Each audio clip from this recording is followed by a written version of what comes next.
¿Qué pasa? Bueno, este primer vídeo es un poco una prueba. En realidad tendría que haber como una careta o algo así, que sería como la intro estándar. La careta. Y luego pues me pondría a hablar de qué voy a hacer hoy o cualquier puñeta.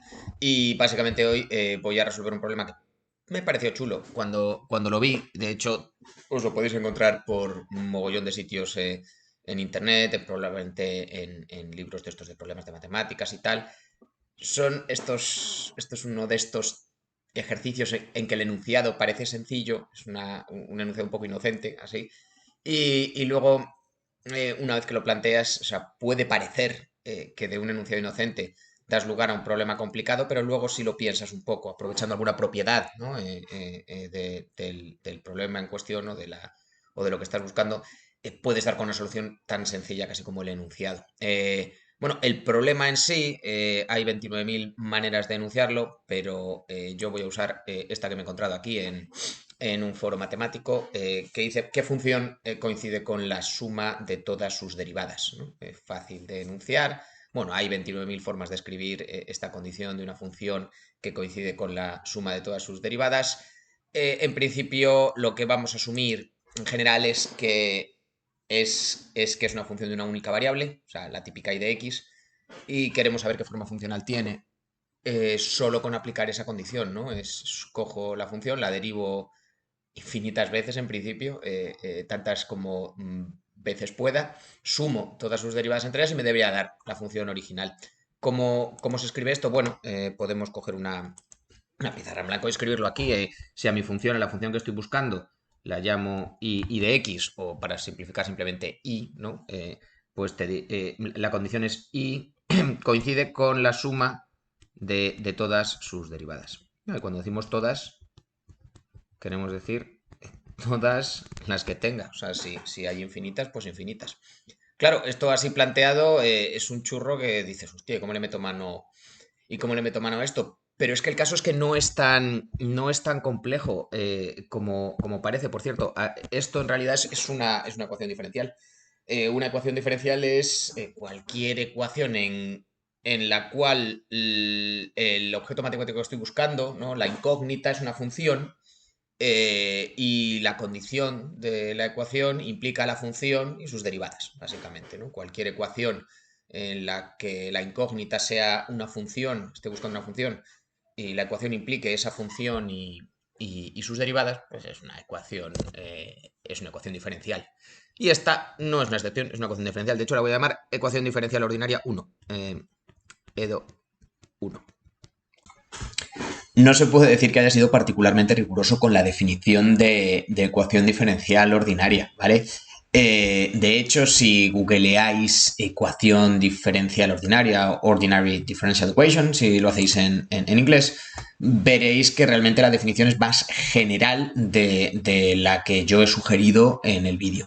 De hecho, la ecuación diferencial del vídeo se corresponde con un caso particular de ecuación diferencial ordinaria que se llama ecuación diferencial autónoma, que es en la que efectivamente, como he dicho, aparecen solo la función y sus derivadas como incógnitas en la ecuación. Pero las ecuaciones diferenciales ordinarias en realidad son más generales que todo eso. O sea, si yo atiendo a la definición que me da, por ejemplo, Wikipedia, que es bastante rigurosa, menciona específicamente no solo la función que estoy buscando y sus derivadas, sino otras funciones explícitas de la variable independiente de la función que estoy buscando. ¿Qué quiero decir con esto? Bueno, si sacamos una de estas pizarras que solemos usar, voy a escribir primero una ecuación algebraica normal y corriente. Voy a escribir una con la que seguramente estaremos todos súper familiarizados, ¿no? Pongo ax al cuadrado más bx más c igual a 0 y todos entendemos que es la típica ecuación de segundo grado, ¿verdad? En la que la incógnita aparece con un exponente 2 y con un exponente 1 también. sabemos que hay un método general para resolverla y sabemos que la A, la B y la C en esta ecuación se corresponden con valores conocidos. O sea, es decir, yo le puedo dar los valores que quiera, que en principio son conocidos, no son ninguna incógnita. Le puedo escribir, por ejemplo, 5x² más 3x más 1 igual a 0, y esto sería una ecuación algebraica convencional.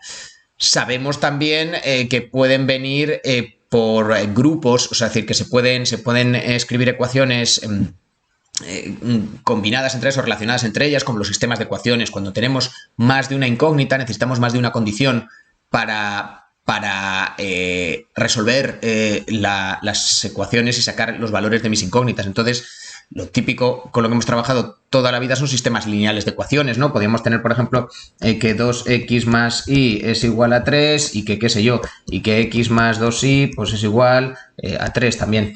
Y esto sería un sistema de ecuaciones, ¿no? Tendría dos incógnitas y dos ecuaciones. Todo esto son ecuaciones algebraicas y lo que estamos presentando en el vídeo son ecuaciones diferenciales en las que la incógnita, como ya he dicho, no es un valor. O sea que si yo resuelvo esta ecuación llegaré a un par de valores, en este caso probablemente reales. Pero si lo que resuelvo es una ecuación diferencial, llegaré a una función o a una familia de funciones. Vamos a escribir ahora una ecuación diferencial y vamos a ver qué cosas hacen el rol de qué cosas, estableciendo como una analogía entre la ecuación normal y la ecuación diferencial, ¿vale? O sea, esto sería una ecuación algebraica o una serie de ecuaciones algebraicas. Estos serían ecuaciones algebraicas de toda la vida. Y ahora vamos a poner por aquí ecuaciones diferenciales ordinarias. Y por ordinarias no quiero decir que erupten en la mesa y digan palabrotas, nada por el estilo. Simplemente que la función que estoy buscando es de una única variable, por lo cual las derivadas que incluya en la ecuación solo van a ser respecto a la variable independiente. Respecto a si la función la llamo I de x, pues las derivadas que aparezcan serán respecto a la x porque no va a haber otras variables. Existen funciones de más de una variable. Pueden formar parte de ecuaciones diferenciales también, pero en ese caso, cuando derive, tengo que tener cuidado y decir si derivo respecto a la primera, respecto a la segunda, entonces se llamarán ecuaciones en derivadas parciales. Ese es un caso más genérico todavía. Nos vamos a enfocar ahora en ecuaciones diferenciales ordinarias como la del problema que estamos presentando en el vídeo. Las ecuaciones diferenciales ordinarias van a tener como coeficientes, el equivalente a los coeficientes a, b y c de nuestras ecuaciones diferenciales ordinarias van a ser funciones explícitas de la variable independiente x. O sea, por ejemplo, yo puedo poner que x² por la función que estoy buscando, que la voy a llamar I de x, más e elevado a la x por la derivada de la función que estoy buscando es igual a la derivada segunda de la función que estoy buscando. ¿Qué tengo aquí? Bueno, haciendo el rol de incógnitas, pues tengo la función, la derivada primera y la derivada segunda, que sería como el equivalente a tener en mi ecuación algebraica normal, pues yo qué sé, la incógnita al cuadrado, o vaya usted a saber, o dos incógnitas distintas, ¿no? Y los coeficientes son funciones en este caso. Lo que pasa es que son funciones explícitas. Te digo las funciones que son. Lo mismo, de la misma o de forma análoga a cómo en las ecuaciones algebraicas normales los coeficientes son números conocidos, ¿no? 5, 3 y 1 en el caso de la que he escrito ahí, o A, B y C, si no están determinados, pero son conocidos, se considera conocidos. Vale, pues esto es una ecuación diferencial ordinaria, esto que he escrito aquí. De hecho, podría haber escrito muchas distintas, ¿no? El seno de x por y menos el coseno de x por la derivada segunda es 0, ¿no? Coinciden, ¿no? Esto sería otra ecuación diferencial ordinaria, del tipo que sea.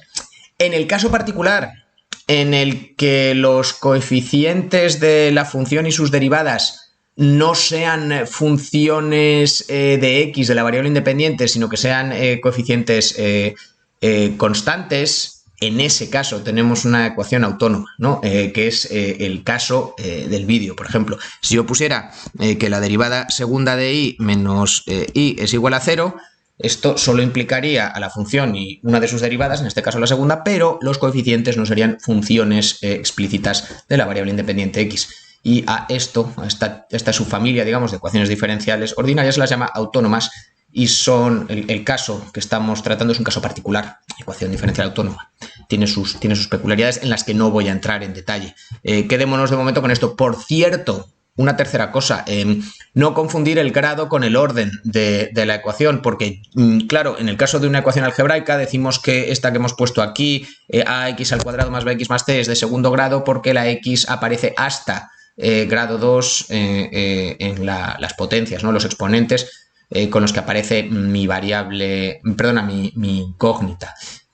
Mi función también puede aparecer con exponentes, o sea, yo podría escribir que y al cuadrado menos la derivada segunda de y por x al cuadrado es igual a 0. Podría escribir esto, ¿no? Y entonces, claro, o sea, decir, tendría, ya que tengo orden 2 en mi ecuación diferencial ordinaria, porque me aparece una derivada segunda, y diría que tiene grado 2 también, pues porque mi función me aparece con un exponente 2, una potencia 2. Y con esto tenemos el inserto del vídeo hecho. ¿Y por qué la voy a llamar 1? Porque voy a usar más de una. Porque esta condición, ¿no? Que función coincide con la suma de todas sus derivadas, es muy fea porque esta ecuación diferencial tiene infinitos términos y no hay forma, yo por lo menos no le veo forma cómoda de meterle mano. Le veo forma cómoda de meterle mano, pero es jugando un poco con ella, porque se parece mucho a sí misma. ¿Qué quiero decir con esto? Si una función coincide con la suma de todas sus derivadas, en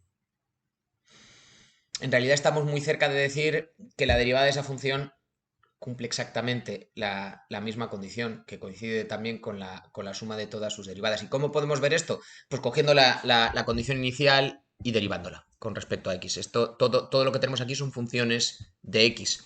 Entonces, si derivamos todo el chocho este que tenemos aquí, la ecuación diferencial primera, la derivamos con respecto a x, que es lo único que quiere decir esta notación de aquí, ¿no? Lo que tendré en el lado izquierdo es la derivada de la función, básicamente. La derivada con respecto a x. Y si me pongo a derivar a cholón todas las derivadas que tengo aquí, pues tendré la derivada segunda, más la derivada tercera, más la derivada cuarta, etcétera. O sea, algo muy parecido a lo que tenía antes, en realidad, si os fijáis. De hecho, pues es casi lo mismo. Lo que estoy diciendo es que si una función coincide con la suma de todas sus derivadas, su derivada también coincide con la suma de todas sus derivadas. No solo su derivada, o sea, su derivada segunda cumple exactamente lo mismo. Si yo siguiera jugando a derivar, cosa que no voy a hacer, vería que todas las derivadas de la función cumplen exactamente la misma función. Esta propiedad se las voy a llamar autosemejanza, ¿no? en matemáticas. Y la cumplen no solo esta función, sino muchos objetos matemáticos. Son autosemejantes. Se parecen a sus componentes o a sus partes, entendiendo como sus partes, en este caso, sus derivadas, ¿no? Bueno. ¿Qué hacemos con esto? ¿De qué puñetas nos ha servido ver que no solo la función, sino su derivada también coincide con la suma de todas sus derivadas? Bueno, pues que tengo dos ecuaciones diferenciales. A esta la voy a llamar ecuación diferencial ordinaria 2. Me voy a poner en verde. Que se parecen mucho entre ellas. Se parecen tanto entre ellas que si, de hecho, en realidad he deducido una de la otra, o sea, no he escrito nada aquí que no supiera ya aquí, pero si empleo las dos y las combino, si hago una combinación de las dos, voy a dar lugar a una ecuación diferencial que es mucho más sencilla de resolver y que las otras dos. ¿Por qué? Pues porque me voy a cargar la mayor parte de los términos y me voy a quedar con un número finito y sencillo de términos. O sea, de hecho, lo que voy a hacer es restarle a la primera a la segunda. Esto se hace cuando resuelves sistemas lineales y se hace N mil veces en matemáticas, o sea, no es algo que me haya sacado yo de la manga, es súper típico. ¿Qué ventaja tiene hacer esto? Pues joder, pues que es que la mayor parte de los términos están repetidos en las dos. O sea, si yo a el resto o sea, hago la diferencia de los lados izquierdos, simplemente tengo la función menos su derivada.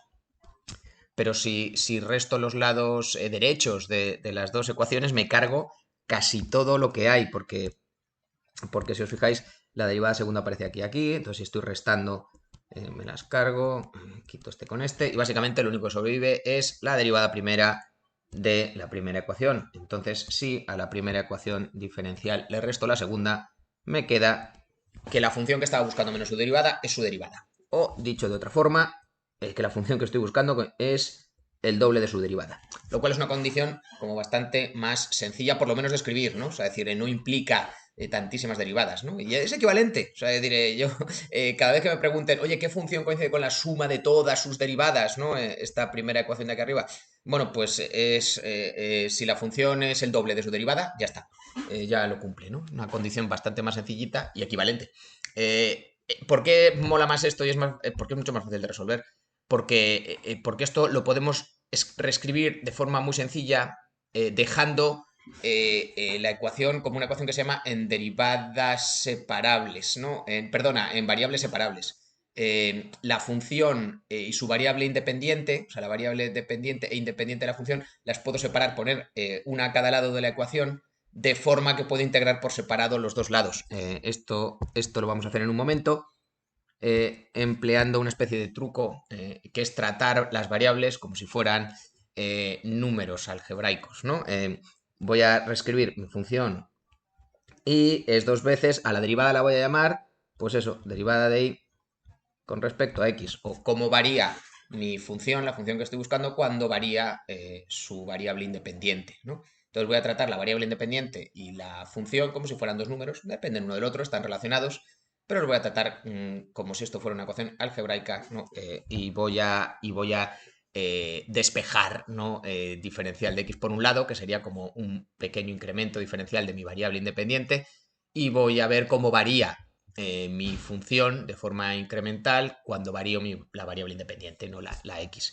O sea, si esto lo reagrupo, tengo que un medio de diferencial de x es diferencial de y dividido entre y. O sea, básicamente que si yo varío un poquito mi variable independiente y la divido entre 2, pues me va a dar más o menos lo que varía la función de la que depende dividido por el valor de la función. O sea, me está diciendo básicamente que cuanto mayor es el valor de la función, pues esta variación de la variable independiente va a ser más pequeña cada vez, ¿no? Bueno, está guay, porque estos son básicamente dos funciones integrables, ¿no? Tengo la variable independiente o todo lo que depende de la variable independiente a la izquierda, todo lo que depende de la función a la derecha y las puedo integrar como si fueran variables independientes una de la otra. Aunque no lo son, claro, evidentemente, si están ligadas por esta ecuación, pues si diferencial, si su forma diferencial es esta, su forma integral también tiene que coincidir. Entonces, lo que vamos a hacer es esta de aquí la vamos a integrar con respecto a x, porque solo depende de x, y esta de aquí la vamos a integrar con respecto a y, porque solo depende de y. Y son dos integrales muy sencillas, ¿no? O sea, la primera simplemente me queda que un medio de x más una constante es igual a la segunda, y de hecho me voy a hacer hueco por aquí, lo voy a hacer un poco más amplio, ¿no? Estaba integrando con respecto a y. Y lo que me queda es la integral de una función en la que tengo el cociente entre su variación o su derivada y la propia función es el logaritmo, ¿no? Entonces lo que tendría aquí sería el logaritmo de la función que estoy buscando. Por cierto, como he integrado, pues esto dependerá de una constante. De hecho, cuando integro por separado la variable dependiente e independiente, pues me van a quedar en principio dos constantes. Esta sería c sub 1, la puedo llamar c sub 1, y a la otra la podría llamar c sub 2. Pero al final lo que hacemos es agrupar las constantes, porque al final si son constantes no nos preocupa demasiado que haya una o dos. Lo que voy a hacer es agruparlas y de hecho las voy a reescribir como un logaritmo para luego poder despejar mi función, mi variable dependiente, la y, en función de la x, y tendré de forma explícita cuál es la y de x que estaba buscando. Vale, bueno, reescribamos. Esto sería lo mismo que un medio de x, que es igual al logaritmo de y más otra constante que la voy a llamar logaritmo de una constante 3. Y este 3 no parece un 3, pero lo vamos a hacer parecer un 3. Vale. ¿Por qué? Pues bueno, pues porque ahora puedo agrupar estos dos logaritmos como un único logaritmo. Entonces lo que tengo es que un medio de x, que es la variable independiente de mi función, es igual al logaritmo del producto de esta constante c3 por la función que estoy buscando. Es solo un paso intermedio que me facilita despejarla ahí en función de la x y tener de forma explícita la función que estoy buscando. ¿Cómo? Bueno, como tengo logaritmos, puedo coger la función inversa del logaritmo, que es la exponencial, exponenciar los dos miembros de la ecuación, y resuelto, ¿no? Exponencial de 1/2 de x es exponencial del logaritmo de la constante esta por i. Pero claro, la exponencial del logaritmo es la propia cosa, ¿no? O sea, tengo dos cosas que son iguales, por tanto, si cojo e y lo elevo a estas dos cosas que son iguales, seguiré teniendo lo mismo, pero claro, e elevado al logaritmo en base e de algo es ese algo. Entonces lo que tengo es que es igual a 1/2 de x, vamos a escribirlo bien, y por otra parte tengo directamente esta constante por i, lo que me permite ya despejar la i en función de x, tener la función que estaba buscando como i es, la vamos a llamar una cuarta constante, c4 por e elevado a 1/2 de x. Resuelto. Esta es la función que estaba buscando. Esta función, en teoría, si hemos hecho todo bien, cumple la condición de que coincide con la suma de todas sus derivadas, lo cual es mucho decir, y bueno, y también es el doble de su derivada, ¿no? ¿Qué es el doble de sus derivadas? Se ve de forma bastante directa, ¿no? Porque veo claramente que si derivo esto me va a quedar la misma función por este factor 1/2 de aquí, ¿no? Entonces, claro, la derivada es como la mitad de la función, ¿no? Más, lo voy a hacer para que se vea, ¿no? Si yo derivo, simplemente como tengo una constante, tengo una exponencial y tal, pues lo que me va a quedar es básicamente 1/2 de c4 por e elevado a 1/2 de x, ¿no? Que es efectivamente, ¿no? La mitad de la función original. Que esto ya casi sin querer te está diciendo que la función original es 2 veces la derivada, ¿no? Con lo cual, pues sí, efectivamente, esta condición en la que convertimos, ¿no? La condición inicial, esta condición a la que llegamos al hacer la diferencia, ¿no? Al derivar la primera y restarla, pues la tenemos aquí. Efectivamente la cumple. Pero yo creo que lo chulo, lo realmente chulo del problema este es comprobar que efectivamente cumple la condición original, que es que coincide con la suma de todas sus derivadas, cosa que no es tan evidente, pero es muy guay de ver. ¿Cómo vamos a hacer esto?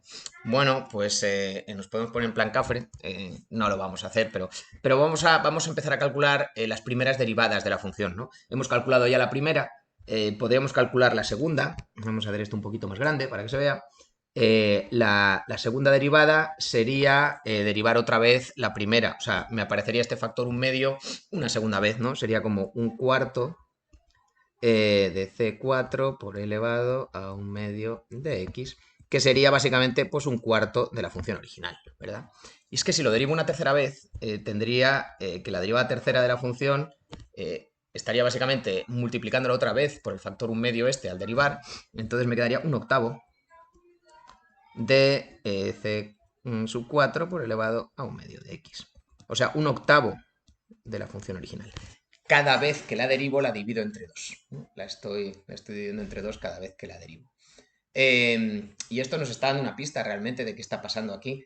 Lo que estoy construyendo, o sea, si ahora intento sustituir en la condición inicial el valor de las derivadas de la función, claro, lo que me decía la condición inicial es que la función coincide con la suma de todas sus derivadas. O sea, que la función original i es igual a su derivada primera, que es 1/2 de la mitad de i, más su derivada segunda, que es la cuarta parte de i, más la derivada tercera, que es la octava parte de i, y así sucesivamente. Bueno, básicamente tengo i por todas partes, ¿no? Tengo aquí un factor en el lado derecho de mi ecuación, tengo un factor común que es la propia función, entonces tengo que la propia función original es esta propia función que multiplica, bueno, pues a todos estos términos, ¿no? A 1/2 más 1/4 más 1/8 más puntos suspensivos. Esto básicamente lo que me ha quedado aquí dentro del paréntesis es una progresión geométrica de razón 1/2.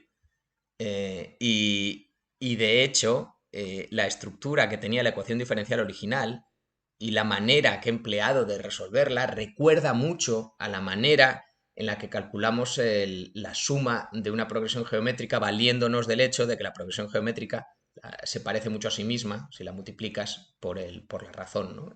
Cada término es el anterior multiplicado por un factor. Bueno, os invito a que calculéis lo que vale la suma de esta progresión geométrica, 1/2 más 1/4 más 1/8 tal, pero ya os anticipo que es 1. O sea, básicamente lo que me está diciendo esta condición es que efectivamente la función que buscábamos es la función que buscábamos y cumple la condición que le habíamos impuesto. y lo hace a través de una progresión geométrica, que es lo que me parece chulo de este problema. Bueno, pues esto era simplemente la prueba. La dejo aquí. Evidentemente esto hay mucho que mejorar, hay mucho que pulir, hay mucho que posproducir y tal, pero el embrión de cómo irían las cosas sería más o menos este. Ya me contaréis si os mola o qué cambiaríais o qué podríais añadir o si algo no queda claro, cosas por el estilo. Bueno, esto supongo que sería una adenda que vendría como al final del vídeo este que he estado editando como prueba y sería que me he tragado en todo el proceso este de resolver bueno, de encontrar la función que coincide con la suma de todas sus derivadas, me he olvidado de, o sea, hemos llegado a una solución general que tenía forma exponencial, hemos visto por qué funcionaba, ¿no? Porque al derivarla infinitas veces daba lugar al producto, bueno, a la suma de una serie de funciones con factor común una exponencial y todos esos coeficientes sumados daban lugar a una serie geométrica de valor 1 de la suma. Pero nos hemos saltado una solución trivial, me ha apuntado un compañero mío, un buen amigo mío, te has comido la solución trivial y la voy a poner aquí como una adenda. Bueno, si os acordáis, y evidentemente os acordáis porque yo esto lo grabé hace unos días, pero para vosotros es algo que ha sucedido hace unos segundos. Teníamos una ecuación diferencial, y esperad que encienda el boli, porque si no, esto no va a chutar. Vale. Teníamos una ecuación diferencial tal que era qué función y de x coincide con la suma de todas sus derivadas, las que tenga, en principio infinitas. Y bueno, sí, hemos hecho todo este jaleo de hacerla. Hemos demostrado que todas sus derivadas cumplen la misma propiedad, que si derivamos la ecuación y la restamos a sí misma, pues nos queda una ecuación diferencial mucho más sencilla, pero realmente podríamos haber empezado por decir, un momento, si la función es trivialmente nula, es la función nula, y de x igual a 0 para todo x, ¿no? Para todo x perteneciente, bueno, pues al dominio, el que sea, en el que está definida la función, pues esta función nula cumpliría trivialmente la ecuación también, ¿no? Bueno, en realidad es un caso particular, porque creo recordar que la expresión a la que llegamos al final era algo así como que nuestra función y de x, perdón, era, vamos a borrar esto, a ver si soy capaz, eso es,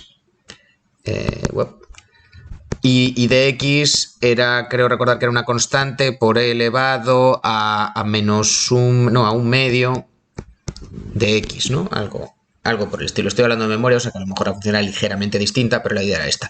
Bueno, si hacemos la constante igual a 0, tenemos esta solución de aquí, o sea que realmente tampoco es que me haya olvidado, ¿no? de la solución trivial. Simplemente era un caso particular en que la constante la hacíamos valer 0.